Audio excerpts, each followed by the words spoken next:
सब जन के उषक बदल तुम्हारा એમાંથી કાર્તિકેયનો પ્રાદુર્ભાવ થયો અને એમને તારકાસુરને માર્યો. માનસની કથા છે. અહીંયા ભગવાન સતીનો ત્યાગ થયો, શક્તિપીઠો થયા.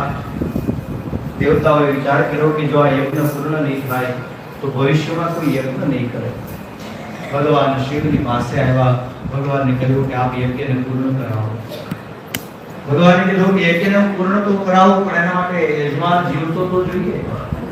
કહ્યું અહીંયાથી ઉત્તર દિશા તરફ જાઓ, જે પહેલી વસ્તુ મળે એનું મસ્તક કાપીને લઈ આવજો. સૌથી પહેલા નંદીએ શ્રાપ આપ્યો હતો કે બકરાના મૂકવાળો થશે. બકરો મળ્યો, એના મસ્તકને ઉતારવામાં આવ્યું, એની પર મૂકવામાં આવ્યું. દક્ષને પુનઃ જીવિત કર્યો. જેણે મનુષ્યનું મુખ હતું ત્યાં સુધી માત્ર ગાળો ભગવાન શિવને આપી હતી, પણ બકરાનું મુખ આવ્યું. ભગવાનને પ્રાર્થના કરી કે હે શિવ, હું તમારા ગુણોને જાણી શક્યો નહીં. આ જગતમાં મારા જેવો મોટો કોઈ મૂર્ખ નથી. શિવના ગુણોને શું કહી શકાય? એક શ્લોક મને બધાને આવડે છે. વસિતગીર સંસ્યાત જલમ શિવ ભારતે સુરતર શાખા લેખિની પત્રમૂર્તિ.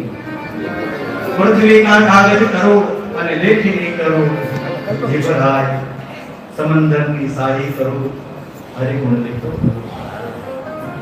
સરસ્વતી સ્વયં લખવા માટે બેસે ને તો એના ગુણોને આપણે લખી ન શકીએ, પણ એના ગુણોને લખવા માટે કાયા કોરી કાગજ કરું અને લેખિની કરું. જીવરાય મનને મારીને સાહી કરું, તો શિવ ગુણ આપ લખ્યો લખાય, શિવ ગુણ આપ લખ્યો. ભગવાનની સ્તુતિ કરી, ભગવાનની પ્રાર્થના કરી, ભગવાને એ યજ્ઞને પૂર્ણ કરાયું.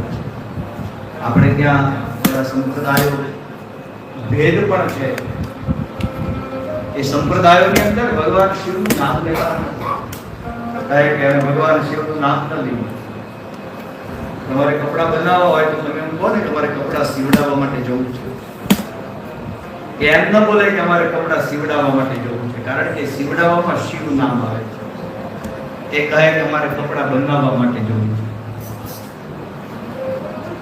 હું ઘણી વખત કહું કે ભગવાન શિવનું નામ તો છે ને ભાગ્યમાં હોય ને તો લેવું છે. મંત્ર મહામંગલકારી ઓમ નમઃ શિવાય. એ મંત્રથી માણસ કરી જાય. વિવાદમાં આપણે નથી જવું, પણ જો આપણી અંદર ઐક્ય ન હોય, આપણે જો આપણા ધર્મને અજાણ હોઈએ. અત્યારે આપણે અવનવા પુસ્તકોને જોઈએ છીએ, અવનવા સંપ્રદાયો વાળા છે કે જે પોતાના ધર્મને ઊંચો બતાવવા માટે પ્રયાસ કરી રહ્યા છે. પણ જે ધર્મની અંદર ગણપતિ, શિવ, હરિ, ભાસ્કર, અંબા આ પાંચની પૂજા ન થતી હોય એ ધર્મમાં માણસે ક્યારેય પ્રવેશ કરવો જ ન જોઈએ. આ શંકરાચાર્યનો મત. પાંચની જ પૂજા થાય: ગણપતિ, શિવ, હરિ, ભાસ્કર અને અંબા. અંબા એટલે દેવીનું કોઈ પણ સ્વરૂપ, વિષ્ણુ એટલે ભગવાન નારાયણનું કોઈ પણ સ્વરૂપ. જ્યાં પાંચની પૂજા થતી નથી, આ પાંચ કરતા મોટો આ જગતની અંદર બીજો કોઈ દેવ જ નથી. શાસ્ત્રે અનુમતિ જ નથી આપી. સનાતનને મટાવવા માટે ગમે એટલા પ્રયાસ કરે. મને રતંબરા દીદીનું એક સૂત્ર 1992માં એમણે જે પ્રવચન કર્યું હતું એમાંથી એક મને પદ એનું બહુ ગમે કે જો સનાતન નહીં મિટા કંસ કી તલવાર સે, वो जो सनातन नहीं मिटा रावण के हुंकार से, वो सनातन क्या मिटेगा आज के अधर्म से. એને કોણ માર્યું?